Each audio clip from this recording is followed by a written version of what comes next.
Ambani and Adani వాళ్ళు Indian real ఎస్టేట్లో కొత్త అసెట్ని తీసుకురాబోతున్నారు. Jamnagar. We are strongly positioned Artificial intelligence ready data center. that a massive data center infrastructure ఆ అసెట్సే data centre.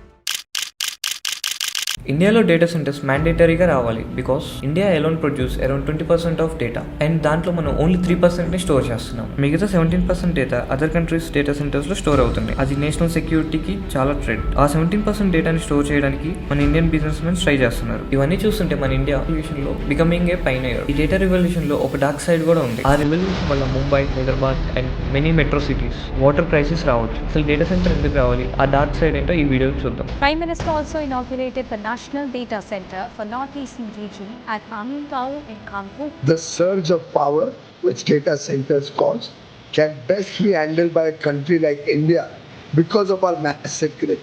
Even Europe doesn't have a national grid. Even the US doesn't have a national grid.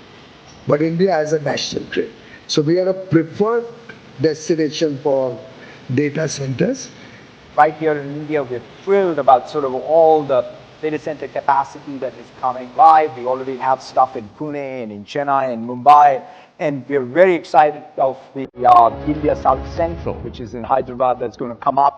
Data centre ఎంత crucial అంటే మీరు ఏమైనా నెట్ఫ్లిక్స్లో series చూస్తే మీ phone నుంచి ఒక రిక్వెస్ట్ డేటా సెంటర్కి వెళ్తుంది. ఆ డేటా సెంటర్స్లో థౌసండ్స్ ఆఫ్ సర్వర్స్ ఉంటాయి. దాంతో load balancer will segregate the request to the server. ఆ సర్వర్లో అసలు మన సబ్స్క్రిప్షన్ ఉందా లేదా, వీడియో ఫైల్ లొకేషన్ చెక్ చేసి ఇఫ్ ఆల్ ఓకే అయితే ఇంటర్నెట్ చెక్ చేసి ఆ వీడియోని స్మాల్ ప్యాకెట్స్ త్రూ మన ఫోన్కి వైఫై త్రూ వస్తుంది. ఇలానే WhatsApp messages, UPI payment and Instagram post ఇవన్నీ సేమ్ ప్రాసెస్. డేటా సెంటర్లో ఓన్లీ డేటా ఒకటే స్టోర్ చేయదు, data processing and data delivery కూడా చేస్తారు. 2010లో గ్లోబల్ మొత్తం మీద ఓన్లీ 2 కానీ 2026 ఎండ్ లోపల 220 ZB దాకా క్రియేట్ చేయొచ్చని ప్రిడిక్షన్ ఉంది. ఒక్క ZB అంటే 1 billion TB.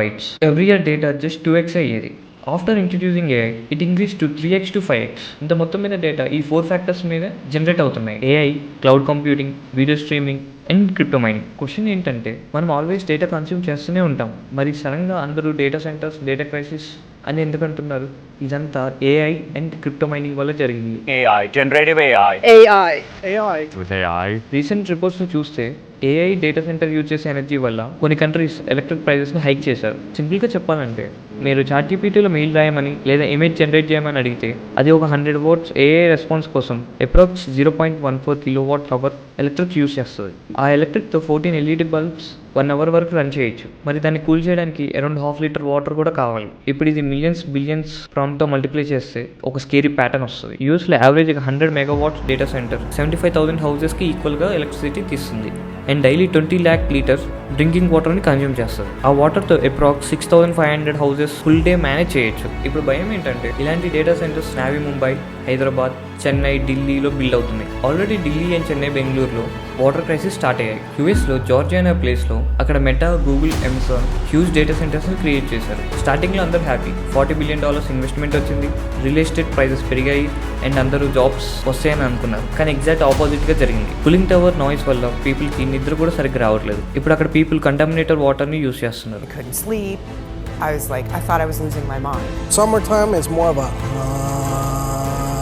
during the winter it's like